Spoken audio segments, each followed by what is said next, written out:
بسم اللہ الرحمن الرحیم الصلاۃ والسلام علیک یا سیدی یا رسول اللہ وعلی آلک و اصحابک یا نور اللہ۔ درود شریف کی فضیلت و برکات۔ شعبان کا مہینہ شروع ہو گیا ہے۔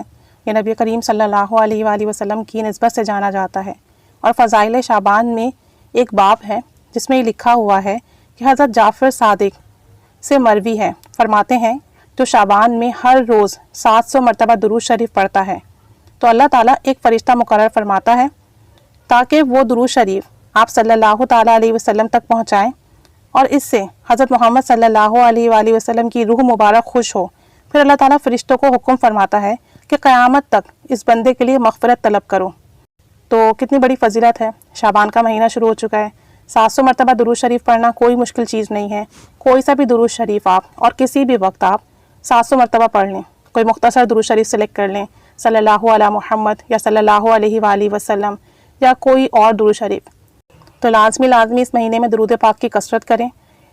جتنا زیادہ پڑھیں گے اتنا ہی فیض ملے گا، لیکن 700 مرتبہ تو ہر شخص پڑھے کہ انشاءاللہ تعالیٰ اس کی برکت سے اتنی پیاری جو آپ کے سامنے اس کی فضیلت آئی ہے اس کا جو ثواب بھی ملے گا، اور نبی کریم صلی اللہ علیہ وسلم بھی خوش ہوں گے، اور اس مہینے میں درود پاک پڑھنے کی بہت فضیلت ملے گی۔ اللہ تعالیٰ ہمیں پڑھنے کی توفیق عطا فرمائے۔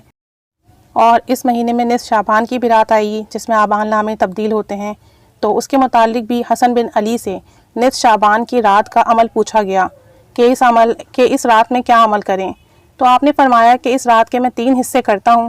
ایک حصے میں نبی کریم صلی اللہ علیہ وآلہ وسلم پر درود و سلام پڑھتا ہوں تاکہ اللہ کے حکم کی پیروی ہو سکے کہ اللہ تعالیٰ نے ہمیں قرآن پاک میں درود و سلام پڑھنے کا حکم دیا ہے۔ پھر دوسرے حصے میں استغفار کرتا ہوں کہ اس سے گناہ مٹ جاتے ہیں، اور تیسرے حصے میں رکوع اور سجود کرتا ہوں، یعنی کہ نوافل ادا کرتا ہوں۔ تو اس طریقے سے ہم لوگ بھی اگر اپنی نصف شعبان کی جب ہمیں رات ملے، عبادت کی رات ملے، تو ہم بھی اس رات کو 3 حصوں میں تقسیم کر کے ایک حصے میں نبی کریم صلی اللہ علیہ وسلم پر درود و سلام پڑھیں، اور دوسرے حصے میں استغفار، اور تیسرے حصے میں جو ہے وہ نوافل ادا کریں، تو اچھی عبادت بھی ہو جائے گی، اللہ کے حکم کی تعمیل بھی ہو جائے گی، اور اس رات کی خوب برکتیں ملیں گی۔ اللہ تعالیٰ ہمیں درود و سلام پڑھنے کی توفیق و سعادت دے، اور اپنی زندگی کا ہر پل درود و سلام پڑھنے میں، نیک اعمال کرنے میں، اللہ کے حکم کی تعمیل کرنے میں گزارنے میں مدد نصیب فرمائے۔ آمین بجاہ النبی الآمین۔ آمین بجاہ النبی الآمین۔ صلی اللہ علی محمد صلی اللہ علیہ وآلہ وسلم۔